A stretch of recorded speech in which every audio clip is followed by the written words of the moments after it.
Hello friends, welcome to Abhipedia powered by Abhimanyu IAS. My name is Manish और इस video में हम डिस्कस करने वाले हैं हिमाचल प्रदेश के थर्ड वीक ऑफ मार्च 2021 के करंट अफेयर्स। तो अगर आपने चैनल सब्सक्राइब नहीं किया है, please subscribe the channel and hit the bell icon so that you receive all the notifications as and when we post a video. और अगर आप इस पीडीएफ को डाउनलोड करना चाहते हैं, that you can see behind my back, then you can click on the link in the description below और वहाँ पर जाकर आप हमारा एक कोर्स ज्वाइन करके ये सारे पीडीएफ्स जो है वो डाउनलोड कर सकते हैं। We have been running this course for more than 6-7 months now. तो वो सारी स्टेट करंट अफेयर्स की जो कंपाइलेशन है that you can have at a single place at your own convenience. You can download all the PDFs and you can study. So देखते हैं इस हफ्ते क्या हिमाचल प्रदेश में इंपॉर्टेंट हुआ है। Starting with website of forestry project launched. तो एक फॉरेस्ट्री प्रोजेक्ट है हिमाचल प्रदेश में जो लॉन्च किया गया है, उसकी वेबसाइट लॉन्च की गई है by chief minister Jairam Thakur. किसकी ये वेबसाइट है? Japan international cooperation agency Zika, and it's a very important agency. कुछ ऐसी एजेंसीज हैं जो इंडिया में बहुत ज़्यादा डेवलपमेंट असिस्टेंस देती हैं। So we know the names of the usual ones, जैसे कि वर्ल्ड बैंक या फिर Asian development bank, but there are certain other agencies like soft bank, like JICA और Japan international cooperation agency. They also fund a lot of activities in India and they act as change agents. तो यहाँ पर Zika की ही एक website जो है वो launch की गई है। It is Zika hpforestryproject.com। Zika HP यानी कि हिमाचल प्रदेश फॉरेस्ट्री प्रोजेक्ट, यानी कि इस प्रोजेक्ट का या इस पूरे के पूरे कैंपेन का जो मेन पर्पस है that is to manage and enhance the forest area of Himachal Pradesh. That is the major purpose of this. तो इसकी वेबसाइट जो है वो चीफ मिनिस्टर ने लॉन्च की है। गवर्नेंस के पर्सपेक्टिव से इंपॉर्टेंट न्यूज़ हो जाती है। तो क्या होगा इसमें? Basically the project is contributing towards biodiversity conservation and improvement of ecosystem services with a specific focus on water resource conservation, prevention of soil erosion, and necessary support to establish sustainable alternative livelihoods for the local community. ये सब इसके purpose रहेंगे। Biodiversity को conserve करना, ecosystem services provide कराना, water resources के ऊपर specific focus, soil erosion के ऊपर स्पेसिफिक फोकस और सपोर्ट प्रोवाइड कराना ताकि लोगों को ऑल्टरनेटिव लाइवलीहुड मिल सके। जो लोग सिर्फ और सिर्फ एग्रीकल्चर पर डिपेंडेंट हैं या जो लोग सिर्फ हॉर्टिकल्चर पर डिपेंडेंट हैं, वो थोड़ा सा अपनी लाइवलीहुड को डाइवर्सिफाई कर सके। इस सब के लिए जो जीका है वो वर्क कर रही है। एनवायरनमेंट भी प्रोटेक्ट हो जाए, लाइवलीहुड भी प्रोटेक्ट हो जाए। It's a win win situation for both. Initially ये 800 करोड़ का प्रोजेक्ट है जो कि 6 डिस्ट्रिक्ट्स में अभी तक इम्प्लीमेंट किया गया है। बिलासपुर, शिमला, मंडी, कुल्लू, किन्नौर एंड लाहौल स्पीति। अभी के लिए इन 6 जिलों में इसे इम्प्लीमेंट किया गया है और काफ़ी सारे फॉरेस्ट सर्कल्स, फॉरेस्ट डिवीजन्स और फॉरेस्ट रेंजेस को कवर कर लिया गया है। और ये प्रोजेक्ट मार्च 2028 में कल्मिनेट होगा, यानी कि इसकी जो टोटल जो टेन्योर है, जितनी देर के लिए ये फंडिंग जारी की गई है और ये सारी इंप्रूवमेंट्स एक्सपेक्टेड है, that is till March 2028। So it's a long term project. Forest minister जो है स्टेट के, that is mister Rakesh Pathania. You should know the names of all the state council of ministers and Forest Minister Rakesh Pathania was also present on the occasion. तो ये आपको पता होना चाहिए Zika HP forestry project क्या है, उसके लिए कितनी फंडिंग दी गई है, कौन कौन से डिस्ट्रिक्ट्स इसमें कवर होते हैं, and that recently the forest website has been launched. Governance और एनवायरमेंट इकोलॉजी दोनों के पर्सपेक्टिव से एक अच्छी न्यूज़ थी। Next, Himachal Pradesh stairs eight famine like situation. अब ये ऐसा कोई किसी रिपोर्ट में नहीं कहा गया है, it is just the statement of a minister. लेकिन ये इंपॉर्टेंट इसलिए है, नंबर वन, ये एक अथॉरिटेटिव सोर्स से आई है, the minister is saying it, number one. Secondly, इसमें जो चीज़ें मेंशन की गई है वो कुछ हद तक एविडेंशियरी भी है। ऐसा नहीं है इट्स सिंपली अ स्टेटमेंट, किसी ने बोल दिया कि हिमाचल प्रदेश में फेमिन लाइक सिचुएशन बन रही है। It's not like that. उसके पीछे बहुत सारे कारण दिए गए हैं। So this is an opportunity, this news is an opportunity for us to analyse कि क्या ऐसा हो सकता है। Is it a geographical or environmental possibility that Himachal can have a famine-like situation someday in the near future? ये किसने कहा है? ये acute water scarcity की जो प्रॉब्लम है हिमाचल में, this has been highlighted by the irrigation and public health minister Mahendra Singh. तो इन्होंने कहा है कि सिचुएशन अलार्मिंग हो सकती है आने वाले समर्स में, क्योंकि बारिश और स्नो बहुत कम पड़ी है और बहुत कम पड़ रही है। सो बेसिकली इसको आप अगर एक लार्जर सबसेट में देखें, you can even link it with climate change as well, that how climate change is impacting Himachal Pradesh. So the minister was replying to a cut motion. तो मिनिस्टर है और वो हाउस में बोल रहे हैं, so it's an authoritative statement, ये कोई जनरल न्यूज़पेपर को दी गई स्टेटमेंट नहीं है, ये हाउस में बोली गई स्टेटमेंट है, यानी कि ये प्रिविलेज के अंडर आती है। So it has to be authentic. तो 2018 में जो शिमला है उसने एक बहुत बड़ा वाटर क्राइसिस फेस किया था, जिसकी वजह से इसको इंडिया का केप टाउन भी कहा जाने लग गया था। Cape town in south Africa is notorious for its water crisis, तो इसे इंडिया का केप टाउन कहा जाने लग गया था। सिचुएशन इतनी ज़्यादा ग्रेव हो गई थी कि 10 दिनों तक कई लोकेलिटीज़ में बिल्कुल भी पानी नहीं आया था, and water rationing was imposed. Water rationing का मतलब होता है कि वाटर का कोटा फिक्स कर दिया गया कि इतना ही पानी इस पर्टिकुलर इंसान को या इस पर्टिकुलर लोकेलिटी को मिलेगा। So that was the grave situation. तो अभी इन्होंने ऐसा क्यों कहा है, कुछ 2-3 फैक्ट दिए हैं हमने उसके लिए। तो इन्होंने वार्न किया है कि स्टेट में फेमीन लाइक या अकाल जैसी सिचुएशन पैदा हो सकती है। Against 30 to 40 feet of snow at Rohtang pass there is barely 3 to 4 feet of snow this time. इन्होंने कहा है कि हर साल 30 से 40 फुट बर्फ होती है रोहतांग पास में, इस साल सिर्फ 3 से 4 फुट बर्फ है। तो जब वो पिघलेगी नहीं, पानी नहीं आएगा, how will the reverse rejuvenate? So climate, extreme climate change is what he's talking about. The water level of the Beas that flows through Himachal has started declining, and in the summer it could go dry due to very little rainfall and snow in the winter. So कुछ चीज़ें सही हैं जो ये कह रहे हैं, but the intensity of it, कोई ऑब्जेक्टिव इसके लिए उन्होंने वो नहीं दिया कि इतने जो है वो इंटेंसिटी कम हो गई है, वो वाटर का फ्लो जो है वो इतना कम हो गया है इन मिलियन क्यूबिक मीटर, ऐसा कुछ उन्होंने नहीं दिया है। But the indication, the direction that is suggesting is actually correct. तो फिर इन्होंने अपनी जस्टिफिकेशन भी दी कि डिपार्टमेंट जो है वो इसको ठीक करने के लिए काम कर रहा है। बट द आइडिया इज कि आपको पता होना चाहिए कि ऐसी एक पॉसिबिलिटी है, and when ever you study the geography of Himachal Pradesh, the environment ecology of Himachal Pradesh, pay special attention to the water resources of Himachal Pradesh, and if you get a question like this in Himachal Pradesh exam कि क्या ऐसी कोई possibility है या कुछ ऐसा है, you should have some fodder to speak. That is the idea. Next बड़ी ही इंपॉर्टेंट न्यूज़ है इकोनॉमिक सर्वे 2020-21 का हिमाचल प्रदेश का। Now this is the most important news we are going to discuss today. तो इस न्यूज़ में हिमाचल प्रदेश के सस्टेनेबल डेवलपमेंट गोल्स की बात की गई है। नाउ सस्टेनेबल डेवलपमेंट गोल्स तो पूरी दुनिया के लिए सेट हैं, इंडिया के भी सस्टेनेबल डेवलपमेंट गोल्स हैं जो कि उसे 2030 तक अचीव करने हैं, लेकिन उसको फर्दर जो है एक्सिलरेट करने के लिए हर स्टेट को भी वो गोल्स दिए गए हैं। तो हर स्टेट खुद को जज करती है कि हम SDGs में या सस्टेनेबल डेवलपमेंट गोल्स में कितना आगे पहुंच गए हैं या कितना और करना बाकी है। तो हिमाचल प्रदेश के कॉन्टेक्स्ट में SDG की रिपोर्ट जो है वो इशू की गई है under the economic survey 2020-21। Government ने काफ़ी अच्छे अच्छे टारगेट्स रखे हैं, चाहे वो ज़ीरो हंगर के कॉन्टेक्स्ट में हो, चाहे वो पावर्टी ख़त्म करनी हो, गुड हेल्थ एंड वेलबींग हो, क्वालिटी एजुकेशन हो, एनीथिंग, इसमें से कुछ भी हो, जेंडर इक्वालिटी की बात हो, टैक्स कलेक्शन बढ़ाना हो। तो ये सारी चीज़ें हर साल हम इसके एनुअल गोल्स में इसको बांट लिया है। बेसिकली SDG तो 15 साल थे हमारे पास इंप्लीमेंट करने के लिए, लेकिन उसको हमने एनुअल टारगेट्स में बांटा है ताकि वो अचीवेबल हो। तो इसमें देखेंगे कि हिमाचल प्रदेश की प्रोग्रेस क्या है एंड और बढ़ाने के लिए इसको क्या किया जा सकता है। So as per economic survey 2020-21 there are 17 goals and 169 targets. जो गोल होता है वो बहुत ब्रॉड होता है, जैसे गोल में हम कह देंगे कि हमें क्वालिटी ऑफ एजुकेशन बढ़ानी है या एजुकेशन को अच्छा करना है, लेकिन ये तो एक गोल है, एक ब्रॉड गाइडलाइन है। इसके अंदर टारगेट्स होंगे। टारगेट कैसे होंगे कि हमें एनरोलमेंट रेशो बढ़ानी है, हमें लिटरेसी रेट बढ़ाना है, हमें टीचर्स रिक्रूट करने हैं, हमें टीचर स्टूडेंट रेशो इंप्रूव करनी है, जो कि चीज़ें जो मेजर की जा सके।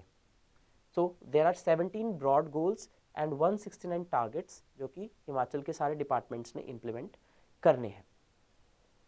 स्टेट गवर्नमेंट ने इसमें से 138 की इंडिकेटर शॉर्टलिस्ट किए हैं कि इन 169 में से 138 इंडिकेटर हैं जिसके ऊपर हम प्रॉपरली काम कर रहे हैं ताकि हम उसको मॉनिटर कर सकें।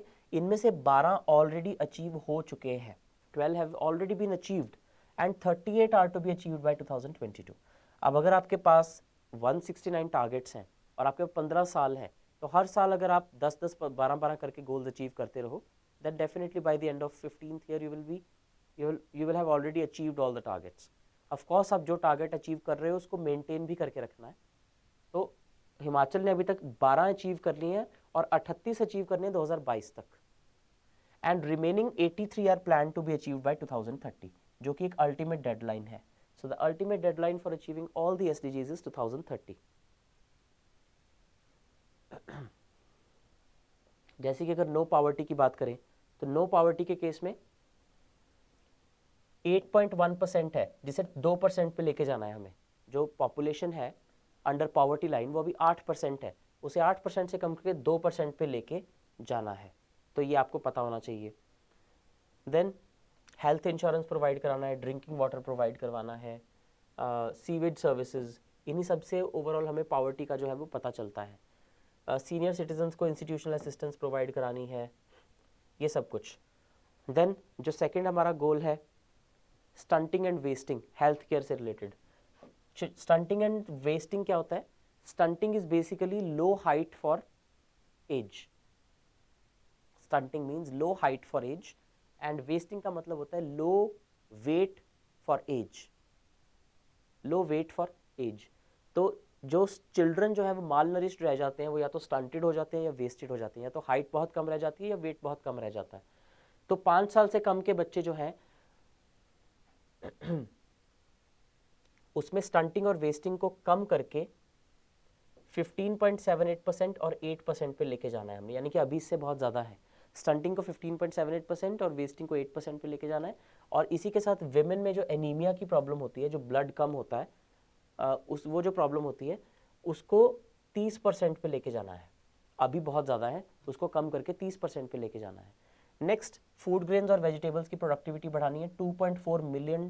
2.4 मीट्रिक टन्स पर हेक्टेयर पे लेके जाना है उसको. Bringing 22,000 hectare area under organic farming.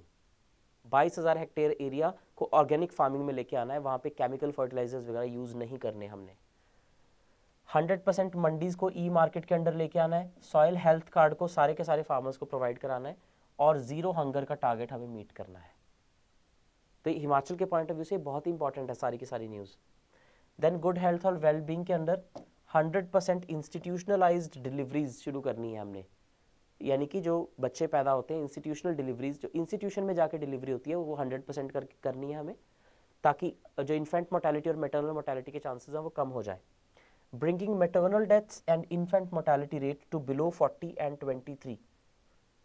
Then zero transmission of HIV from mother to child and reduction in use of tobacco among the youth above 15 years of age from 22% to 15%. तो health और wellbeing के लिए ये सब कुछ करना है. इसमें जितना भी डेटा है वो बहुत ही इंपॉर्टेंट है. उसके बाद अगर एजुकेशन की बात करें तो 100% एनरोलमेंट का टारगेट अचीव करना है प्राइमरी और अपर प्राइमरी स्कूल्स में, कि सारे के सारे बच्चे जो हैं वो प्राइमरी स्कूल में एडमिशन लें. उसके बाद कंप्यूटर का यूज़ प्राइमरी लेवल और अपर प्राइमरी लेवल पे बढ़ा के 25% और 30% करना है. और 100% करना है सेकेंडरी और सीनियर सेकेंडरी लेवल पे, बड़ी क्लासेस के बच्चे जो है वो कंप्यूटर एजुकेशन ले सकें. उसके बाद enhancing the ratio of female to male enrolment in vocational institutions from 40% to 100%. Females जो है वो जनरली वोकेशनल कोर्सेज में ज़्यादा इंटरेस्ट नहीं दिखाती, या even if they are willing to, the parents में be are not willing to send it. तो वो एक वोकेशनल एजुकेशन का मतलब कोई भी स्किल सीखना, इंडस्ट्रियल ट्रेनिंग या वोकेशनल ट्रेनिंग, तो उसमें विमेन को भी 100% लेके आना है. ग्रॉस एनरोलमेंट रेशियो बढ़ानी है उनकी, 37% पे लेके जानी है. एंड ये सारे के सारे जो पैरामीटर हैं ये एजुकेशन के अंडर है. तो ये आपको पता होना चाहिए कि कितना अभी है और कितना पे उसको लेके जाना है. So this news should be done, कि आपको एक पेन पेपर पे लिखना है कि this is the goal, this is the current situation, और ये इतने ईयर तक ये अचीव करना है हमें. फॉर एग्जांपल आप अगर लिखें कि एनरोलमेंट रेशो प्राइमरी में अभी इतनी है, बढ़ा के इतना करने का टारगेट है इस ईयर तक. तो इस तरह से आपको इसको करना है. जेंडर इक्वालिटी को अचीव करने के लिए क्या क्या इंडिकेटर्स हैं? सेक्स रेशो को इम्प्रूव करना, 0 to 6 ईयर वाली सेक्स रेशो को 915 पे लेके जाना है. देन मटर्निटी लीव प्रोवाइड कराना सभी को. पैटर्निटी लीव फादर्स को प्रोवाइड कराना at the time of childbirth, organised और अनऑर्गेनाइज्ड दोनों सेक्टर में. सारे के सारे डिस्ट्रिक्ट्स में विमेन पुलिस स्टेशन होने चाहिए. Amendments to customary laws to ensure property rights to women and girls. सारे कस्टमरी लॉज जो सक्सेशन लॉज हैं उनको अमेंड किया जाए ताकि वुमेन और गर्ल्स को प्रॉपर्टी राइट्स दिए जा सके। And 100% enrolment and retention of girls at elementary level. Girls जो है वो एक लिमिट के बाद स्कूल छोड़ना शुरू कर देती हैं, वो ऐसा ना करें, उसको इंश्योर करना। Then increasing the tax and non tax revenue collections from 21% to 25%। अभी इतने परसेंट लोग टैक्स भर रहे हैं, उनका टैक्स नेट को वाइडन किया जाए, और जो लोग टैक्स इवेड करते हैं उनको भी टैक्स नेट में लाया जाए, 21 से बढ़ाकर 25% किया जाए। तो बहुत सारे ये सारे जो गोल्स हैं दिस आर इम्पॉर्टेंट, और ये सारी फिगर्स बहुत ऑथेंटिक हैं क्योंकि ये इकोनॉमिक सर्वे में मेंशन की गई हैं, which is the mouthpiece of the government, you can say government की ही स्टेटमेंट होती है वो, so it is authentic. Next, centre approves cultivation of sea buckthorn on 250 hectares. Sea buckthorn एक प्लांट होता है जिसे वंडर प्लांट भी कहा जाता है, बहुत सारी क्वालिटीज़ होती है इसमें। इसको सेंटर गवर्नमेंट ने अप्रूव कर लिया है कि हिमाचल के कुछ डिस्ट्रिक्ट्स में, कुछ कोल्ड डेजर्ट डिस्ट्रिक्ट्स में इन्हें इम्प्लीमेंट किया जाए। So the cold desert areas of 5 Himalayan states including Himachal Pradesh, तो हिमाचल प्रदेश, उत्तराखंड, ये सब इसमें आ जाते हैं। यहाँ पर 1260 करोड़ रुपए अप्रूव किए हैं गवर्नमेंट ने सी बकथॉर्न उगाने के लिए, which is a wonder plant with multiple qualities. Union ministry of environment, forest and climate change ने इसको अप्रूवल दी है। अब देखते हैं प्लांट क्या होता है, इसके क्या फ़ायदे होते हैं और ये कहाँ पर उग सकता है, all which are very very important. तो यूनियन मिनिस्ट्री ने ये प्रोजेक्ट बनाया है sea buckthorn association of India के कहने पर। Sea buckthorn association of India बनी हुई है, तो इसकी वजह से ये किया जा रहा है। इसको 2500 हेक्टेयर में लगाया जाएगा। 2500 hectare is a very very vast area of land. 25 hectare बहुत ज़्यादा हो जाता है। तो ये सारा हिमाचल, उत्तराखंड, जम्मू एंड कश्मीर में किया जाएगा, और 500 हेक्टेयर किया जाएगा सिक्किम और अरुणाचल में। आने वाले 10 सालों में इसको इम्प्लीमेंट किया जाएगा।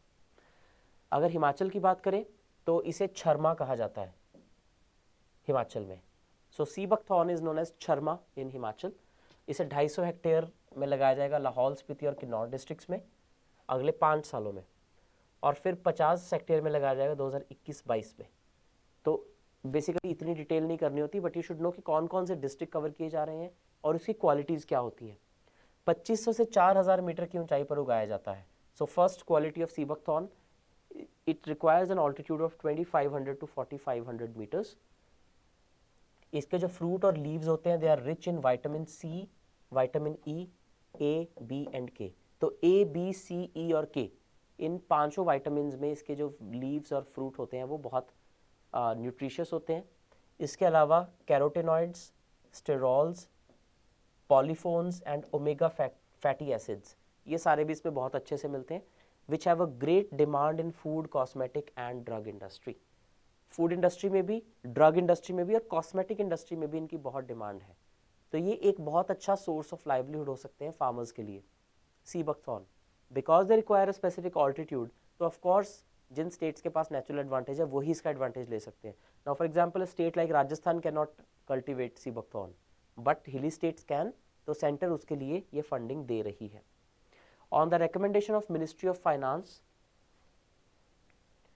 ये 5 स्टेट्स को प्रोजेक्ट प्रपोजल बनाने के लिए बोला गया था कि बताइए आप कौन कौन से डिस्ट्रिक्ट्स में कितना कितना लैंड इसके लिए दे सकते हैं।